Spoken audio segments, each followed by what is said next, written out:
Olá, eu sou André Miceli e esse é mais um podcast da MIT Technology Review Brasil. Hoje eu e Rafael Coimbra vamos falar sobre o que vem por aí para os computadores mais rápidos do mundo. Os cientistas começaram a realizar experiências no Frontier, que é o primeiro computador do mundo que opera oficialmente em exascala. Para você ter uma ideia, uma máquina de exascala é capaz de realizar mais de 1 exaflop, ou seja, 1 quintilhão de operações por segundo. A gente acaba perdendo um pouco da referência do tamanho desse número. Mas, para ter uma noção, isso quer dizer que o poder de computação desse dispositivo vai ser maior do que 5 milhões de laptops ou PCs combinados.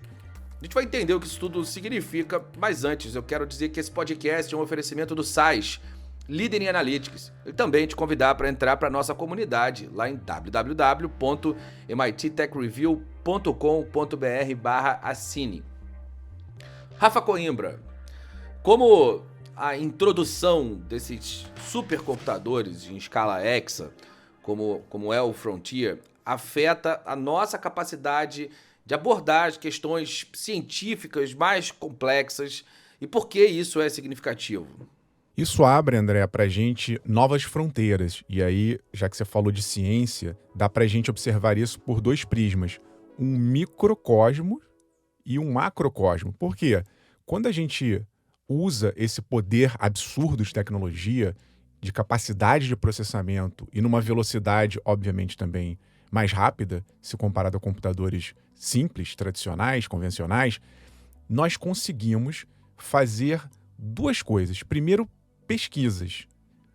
Quando eu estou falando aqui de um campo micro, eu posso, por exemplo, usar poder computacional para descobrir novas moléculas, novos medicamentos, por exemplo. Quando eu olho para o macro, eu posso pensar em descobrir, em pesquisar novos planetas, novas galáxias, a origem do universo. Então, veja, eu estou lidando, no fim das contas, só olhando aqui para a ciência, com mistérios ainda não resolvidos da nossa vida, seja da vida, da origem da vida no sentido da formação dos planetas, como na formação da vida nível molecular. Além dessa pesquisa, ou juntamente com essa pesquisa, a gente entra também, André, em campos de simulação.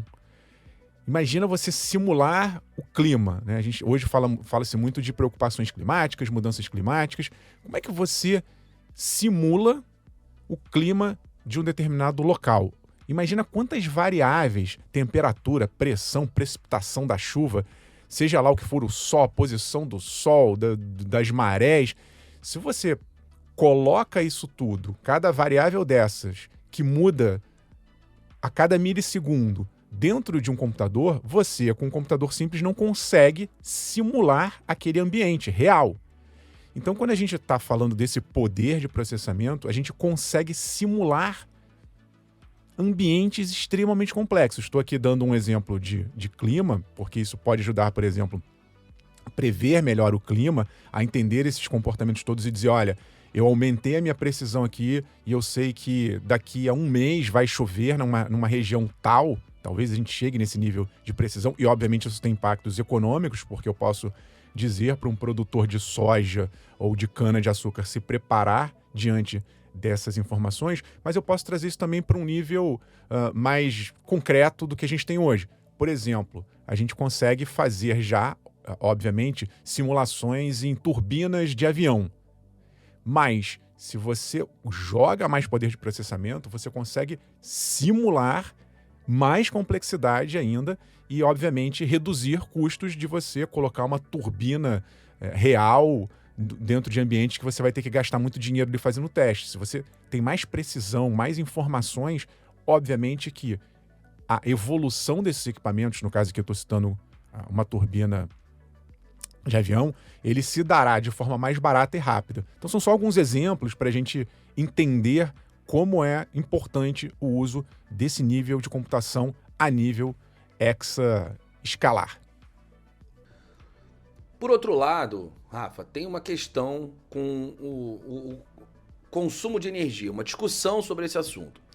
Eu quero ouvir de você como o Frontier se compara a sua capacidade de processamento em relação ao consumo de energia é hexa o aumento do consumo também? Quais são os desafios que esse consumo de energia representa para o avanço desse tipo de computação?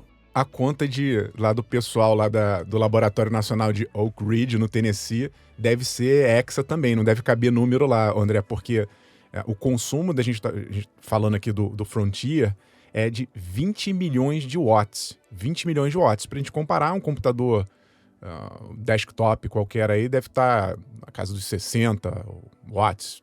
Tô chutando aqui uma média, tá? É uma lâmpada, é o consumo de uma lâmpada que você tem no seu equipamento. E a gente está falando aqui, obviamente, de uma escala muito maior. Então, existe a dificuldade de redução de consumo de energia, e aí entra uma outra chave interessante, porque a gente está falando aqui do equipamento físico, né, do hardware. Mas, obviamente, André, como esse equipamento é executado, também altera esse consumo ou não. Ou seja, se a gente descobrir formas mais eficientes na programação, por exemplo, de melhorar ou reduzir o tempo desses cálculos, menos tempo de uso do computador, menos gasto de energia. Isso é extremamente importante. A gente às vezes não para, né? A gente acha que, não, beleza, vou ter supercomputadores poderosos e eles vão resolver tudo. Esquece desse outro lado. Então dá para você diminuir, obviamente, o consumo. Você pode pensar em formas de reduzir essa pegada, né? Usando, sei lá, energia de fontes renováveis. Talvez eu possa colocar ali um bando de painel solar para movimentar esse bichão via energia solar. Mas se a gente tornar esses mecanismos mais eficientes do ponto de vista de programação, isso também ajuda a reduzir a quantidade de energia gasta. É claro que quando a gente vai trabalhando nesse sentido, tem ali os cuidados, gasta-se também muito com refrigeração, porque esquenta o computador, isso acontece com o computador de qualquer um, por isso que eles têm ventoinhas, né? A maioria dos computadores tem ventoinha. Então você imagina também o gasto de energia que é feito para refrigerar. Esses supercomputadores, eles usam lá um bando de técnicas, entre elas você tem resfriamento também a água, tudo para fazer com que a temperatura não suba e o processador possa trabalhar na máxima eficiência.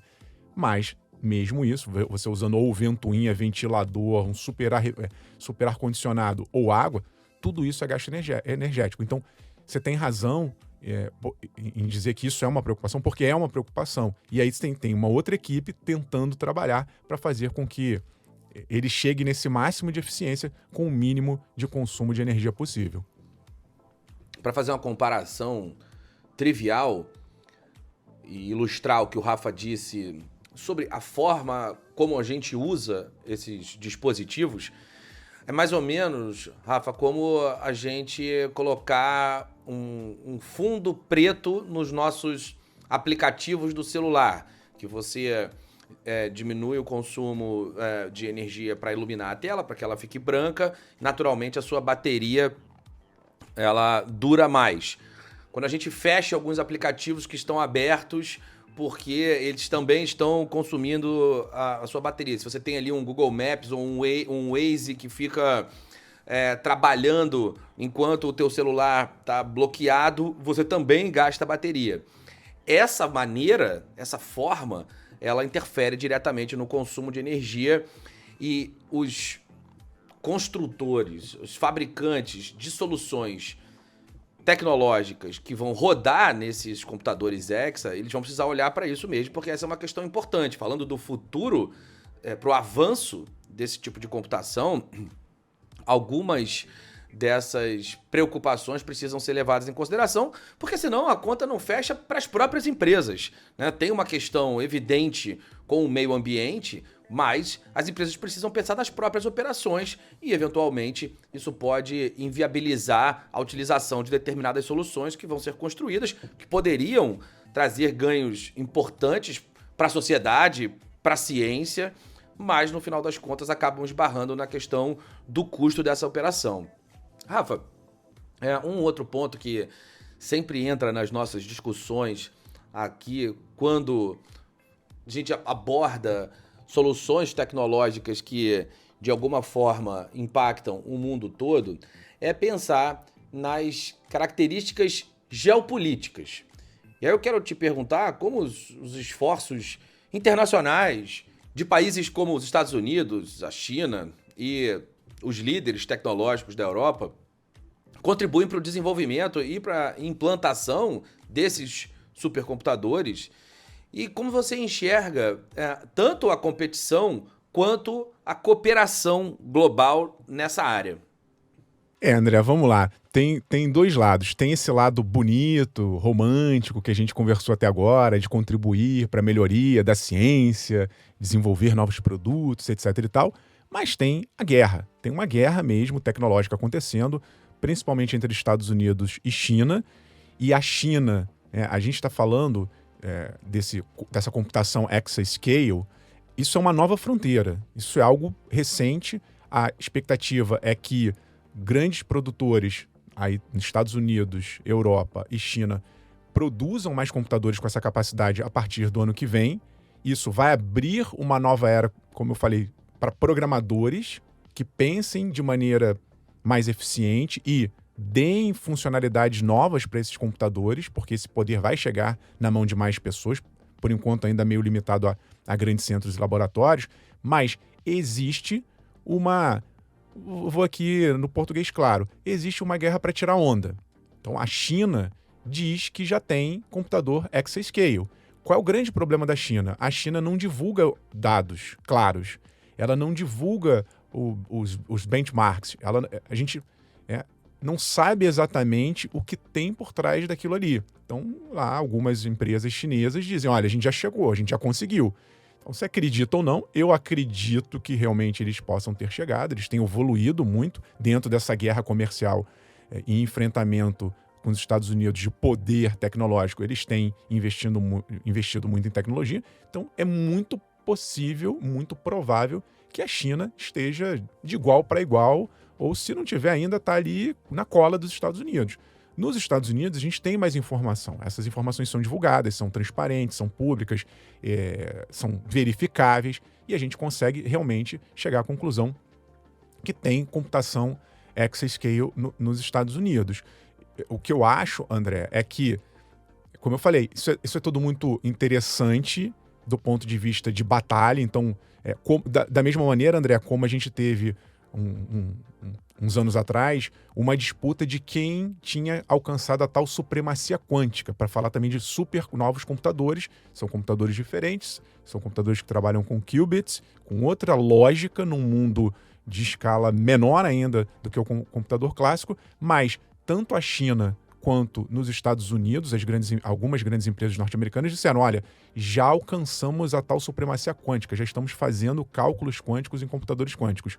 Da mesma maneira, a gente não conseguiu testar, avaliar e saber se os chineses realmente chegaram primeiro, chegaram depois ou ainda não chegaram. Mas dá para a gente dizer que, obviamente, essa batalha ela é retroalimentada com esses dois vieses. O primeiro, realmente, de você conquistar uma tecnologia que vá representar oportunidades, vai mudar o mundo, porque são tecnologias superpoderosas, mas sim de posicionamento político. Olha, eu cheguei primeiro, eu tenho o primeiro computador quântico, eu tenho o computador mais poderoso do mundo. Os Estados Unidos dizem que é deles. A China diz que tem um outro lá que é melhor que o Frontier.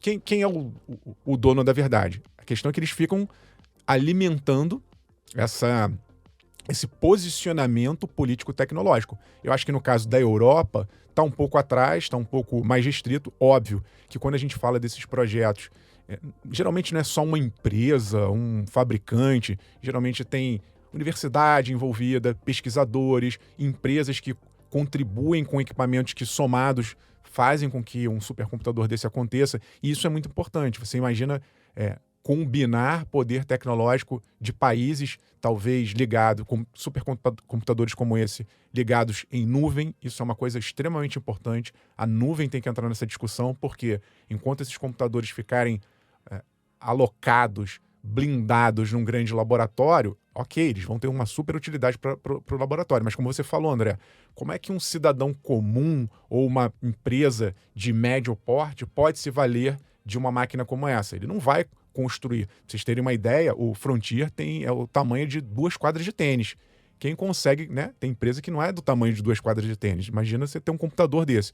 Então a nuvem, ela pode ser usada como uma solução. Você pluga o teu computador simples da empresa ou de casa num bichão desse, obviamente desde que seja útil para você, e você faz com que o processamento aconteça à distância e a informação chegue via internet de uma forma interessante, sem ter que você comprar um computadorzão desse. Então essa união de forças e essa nova arquitetura de supercomputadores também é algo que está sendo revisto e pensado nesse momento.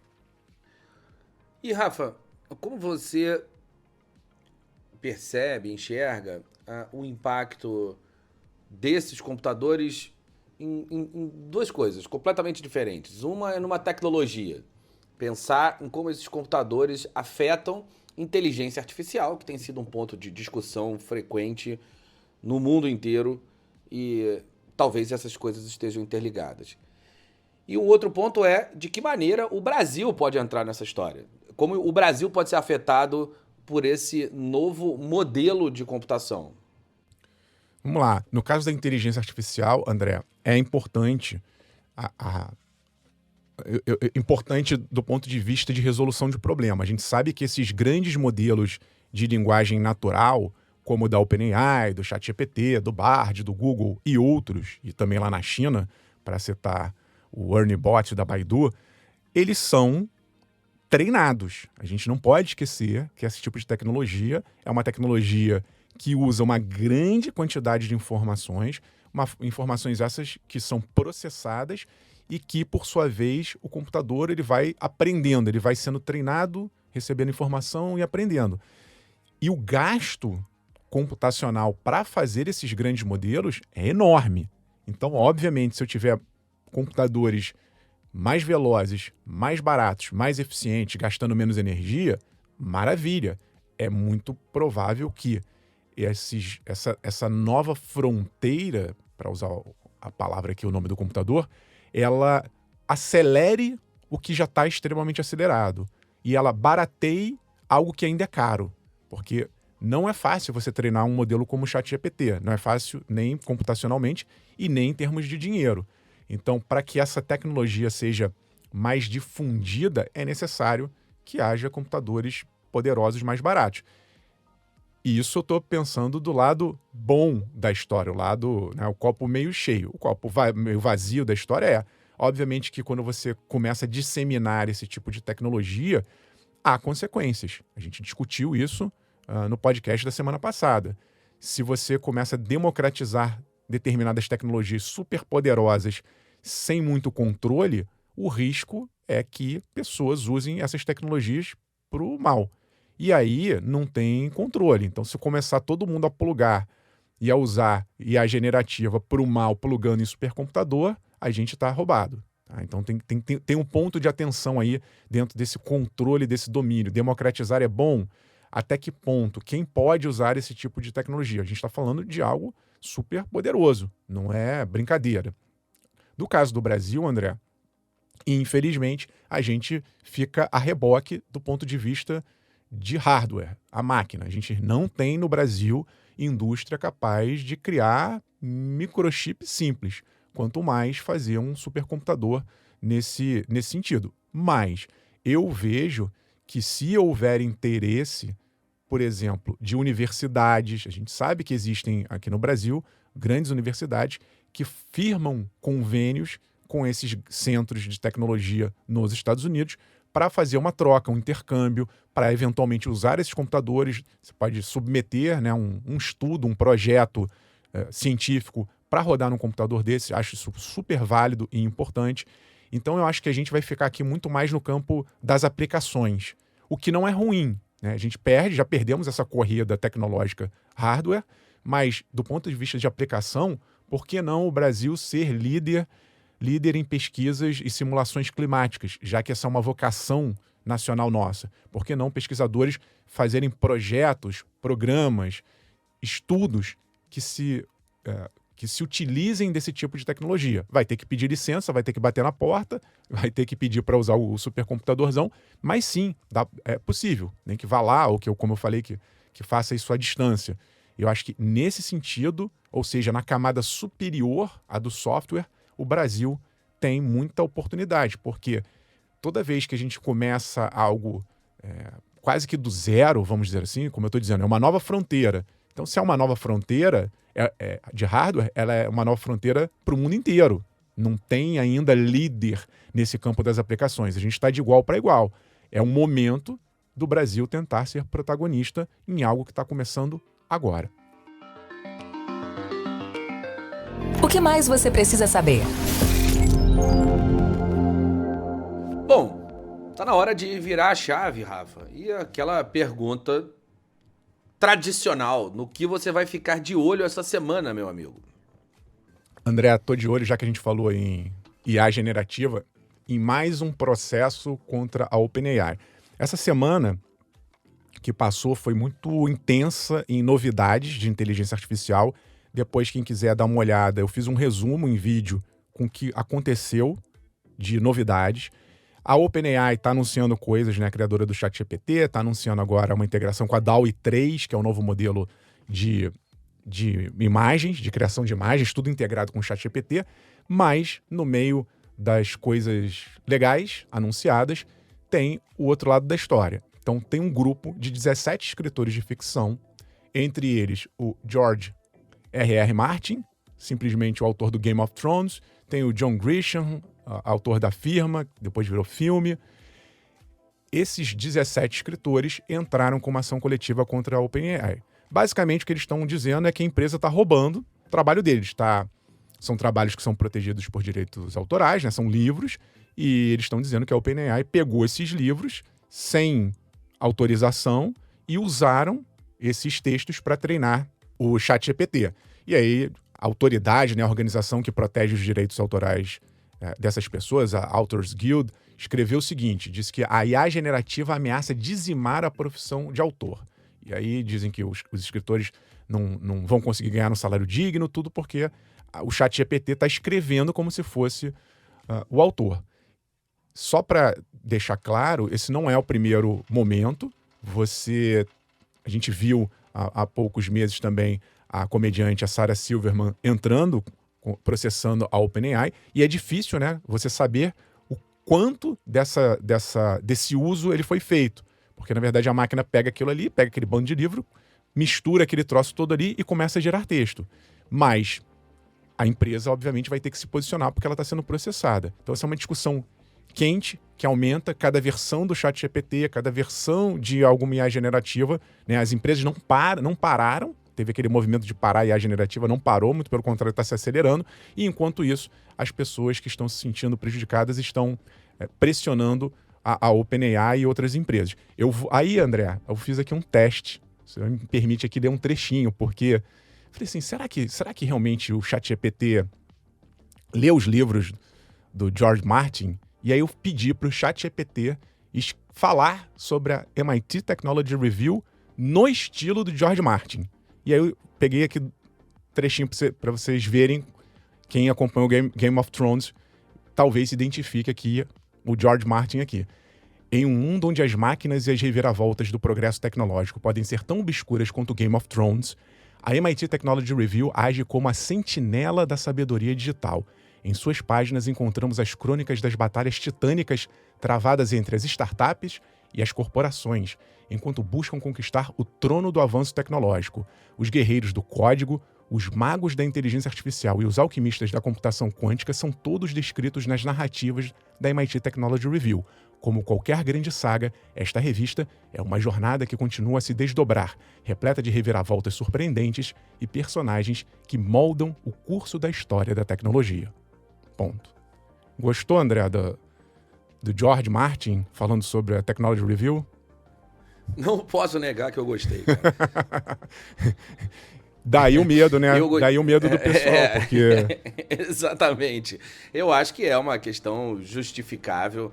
A gente vai precisar entender como lidar não só com a questão dos roteiros, textos e da propriedade intelectual nesse tópico, mas também em muitos outros da nossa sociedade. A gente vai amadurecer no uso da inteligência artificial nas aplicações e no quanto a sociedade vai se beneficiar desses produtos, porque não dá para simplesmente tentar frear esse avanço.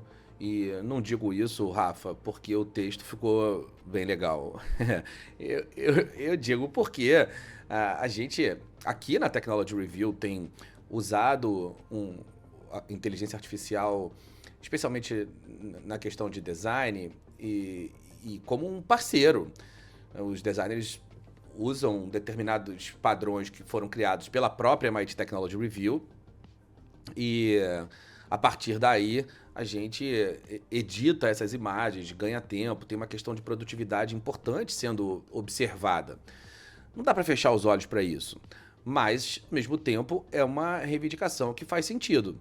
Se a pessoa escreveu uma obra e ela está protegida, é difícil imaginar que um algoritmo simplesmente pega aquela obra e gera uma derivação daquilo sem que o autor original participe desse contexto.